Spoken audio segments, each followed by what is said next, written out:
20-20 po sa tilapia. Isang plastic, napakamura. Parang mga nasa 30 lang to kung i-convert po natin sa peso. Yan po. Sariwa-sariwa pa. Dami.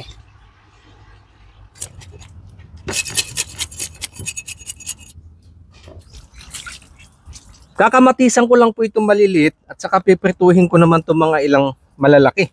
Doon ko na ho itutuloy sa loob yung pagluluto. Kasi nga ngayong araw dumating yung aming kubo. Tama-tama dyan po yung aking mag-iina. Nuluglag pa. Bibinyagan ho namin sa mukbang. Para naman po may dahon, lalagyan ko lang itong talbos ng kamote. Sibuyas, kamatis, luya, kaunting ricado lang. Saka ito pong pang sasabaw ko, yung pinaghugasan ng bigas. Pantay lang.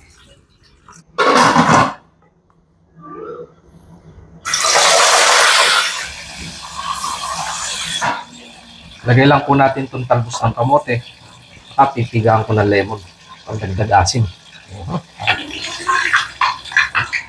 Ayos na din po itong prito. Kain tayo. Ay, naku naman, akyat ng akyat. Baba kayo dyan. Ito. Medyo madilim nga lang po.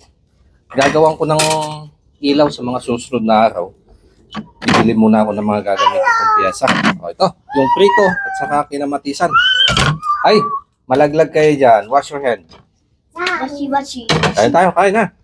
I'll go wash my hands. Yeah. Oh, let's pray. Our dear Heavenly Father, thank you po sa blessing na pinagkaloob niyo sa amin ngayong araw. Bless this in Jesus' name. Amen. Why have a spoon like this? Sabaw, kain kayo ng sabaw sa gulay. Fish, masarap yung fish. It's fresh. Move closer here. Someone is coming.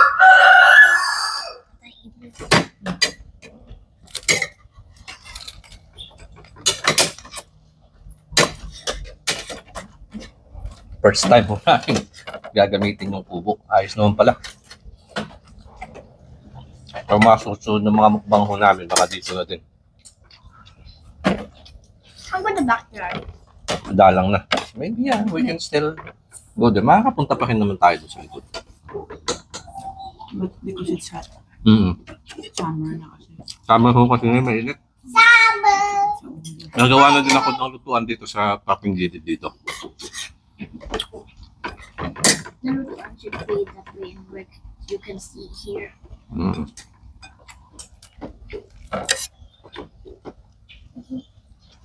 Nahulo yung gulay. Ay.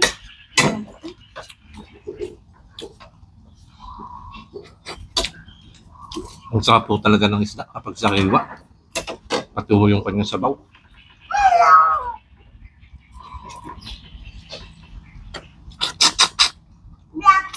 In my area.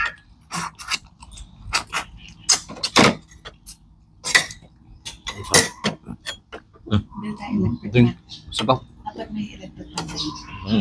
Nana, you're not using a serving spoon. Nagawa ko pa ng extension yun sa kailaw. Nana, you're not using a serving spoon. Eh, tayo lang ang magkakain eh. Inaalis yung serving spoon dyan. Dito siya. Nakawal pa kayo. Nung ko muna tatapusin mga kanayan at pagpapatuloy lang namin yung aming pananghalian dito sa aming kubo. Thank you so much po mga kanayan. Hindi ka kita sa camera, paano akit ka ng akit yung Avery? Wala. Hindi ka kasama.